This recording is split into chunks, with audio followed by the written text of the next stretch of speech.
Ang balita ngayon, itong Barangay Ginebra ay mukhang naka-jackpot dito sa kanilang rookie na si Paul Garcia.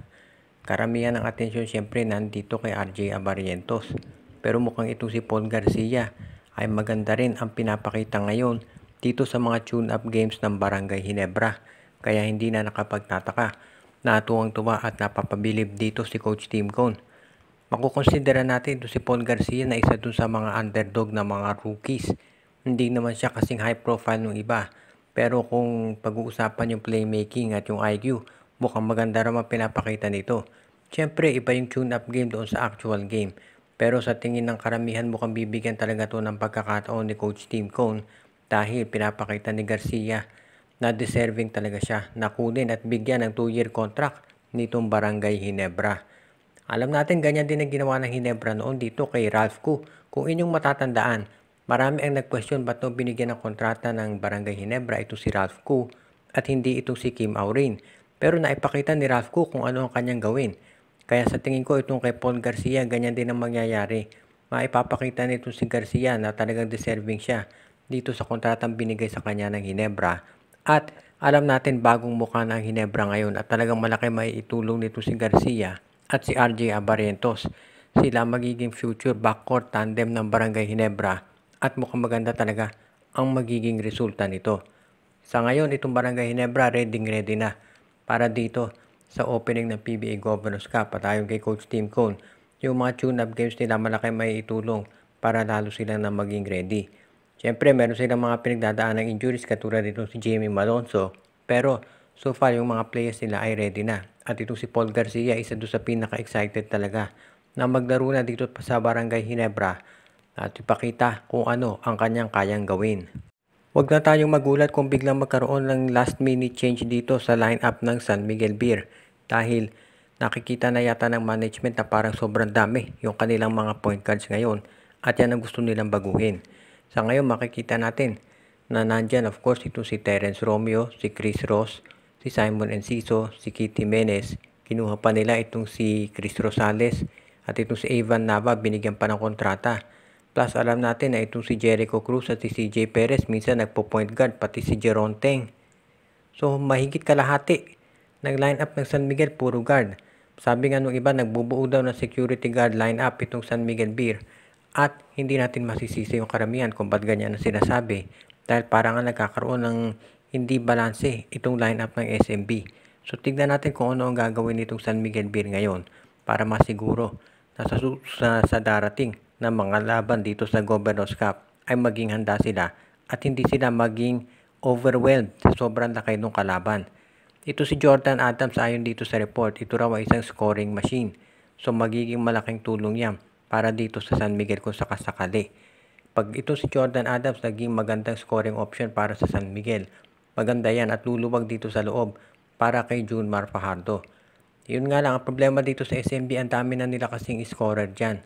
So baka maging problema dito, hindi na mabigyan ng pagkakataon yung ibang mga players na mabigyan ng scoring opportunities.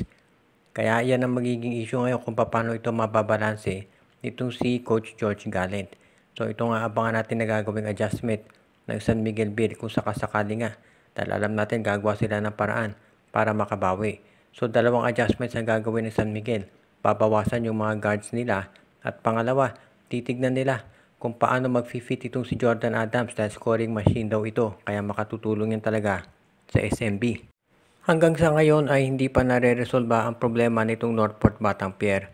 Dito sa kontrata ni Dave Ildefonso, hindi pa rin sila nagkakasundo ng dalawang panig pero ayon doon sa mga sources ay kinakausap na ni Dave Ildefonso itong Batangpier. So magandang step forward yan. Ang problema ang lapit ng mag-umpisa ng Governors Cup at kinakailangan na talaga ng Batangpier ang serbisyo nito si Ildefonso dahil tinamaan ng injuries yung mga guards nila. Ito si Gio Haladon may knee injury, itong si Fran Yu, yung kamay naman niya na injure at itong si Paul Samar na ACL. So hindi na maglalaro ngayong taong ito si Paul Samar. Next year na maglalaro ito. So ang laking dagok niyan para dito sa Northport Batangpier. Lalo na ngayon, literally ang guards nila ay dadalawa na lamang so kinakailangan nila talagang makuha itong si Ildefonso. Ang problema, hindi pa rin sila magkasundo doon sa kontrata. Posibleng kumuha dito sa free agency ang Northport kung sakaling hindi sila magkasundo ni Ildefonso in time para sa opening nitong PBA Governors Cup. So yan ang aabangan natin. Samantala naman itong Northport Batang Pier ay okay naman daw yung chemistry ayon dito kay Coach Bonitan pagdating sa kanilang mga import, kaya hindi naman nila nakikita na magiging issue yan. Ang titignan lamang ng Northport Batang Pier ngayon ay kung paano masisiguro na makababawi sila sa kanilang performance. Siyempre, ang leading option pa rin nila pagdating sa mga local ay itong si Arvin Tolentino at itong si Joshua Monson. Yun nga lang, maraming nakapansin talaga na magiging problema ng Northport yung kanilang front court dahil nabawasan sila ng big man. Itong si Xavier Lucero na trade dito sa Magnolia, pero at least nakuha nila itong si Abu Tratter. So tignan natin kung paano makapagpapakit ng gilas itong si Tratter pagdating dito sa bago niyang team.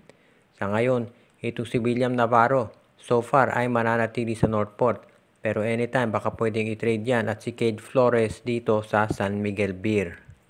Ayon dito sa official lineup ng Blackwater ay hindi kasama dyan si James Yap. Pero ayon dito kay Jusel Dusi, hindi ibig niya sabihin na inalis na nila si James Yap dito sa kanilang lineup.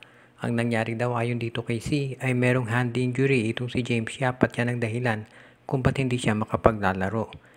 Pero ito ay temporary lamang at sa mga susunod na games daw ng Blackwater Bossing ay makapaglalaro na itong si James Yap. Naglaro ng ilang games si James Yap para dito sa Blackwater at nag-average ito ng 3.7 points.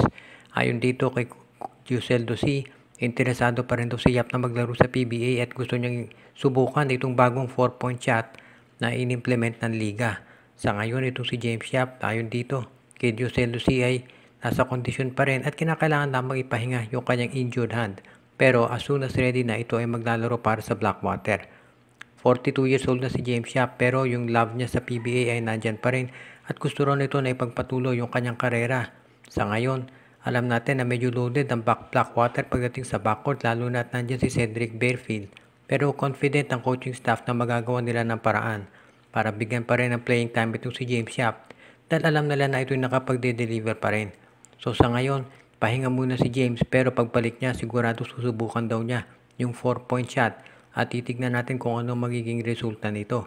Sa ngayon, di pa natin alam kung hanggang kailan tatagal yung kontrata ni James Yap dito sa Blackwater at kung magtatagal pa siya dyan.